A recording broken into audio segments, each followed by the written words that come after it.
I've developed the backtesting process, which is a once through process, which means you don't endlessly loop and investigate. You basically get to the end. It's like there's a trade or don't trade decision. And having that step-by-step process to follow, which at the end, if the system is good enough, you trade it. If it's not, you throw it away, is really powerful, because it allows you to do the work, tick off all of the steps in a checklist. And when you get to the end, if it's good enough, then you go. You don't need to kind of keep going back and going back and going back. It's a linear process. And I think that's really powerful.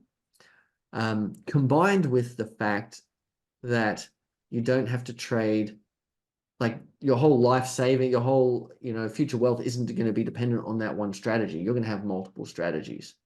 And so if you've got, let's say you had $100,000 in your account, you might be confident enough to trade that strategy with $10,000.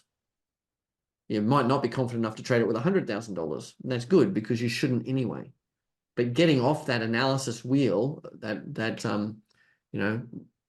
rat race sort of wheel of endlessly analyzing, a lot of it is about reducing the risk, reducing the exposure to a point that you're comfortable to go live with that strategy. So I really like the diversified approach that we use, because it makes it easier to get in, because you're only using a small amount of your money on each individual system.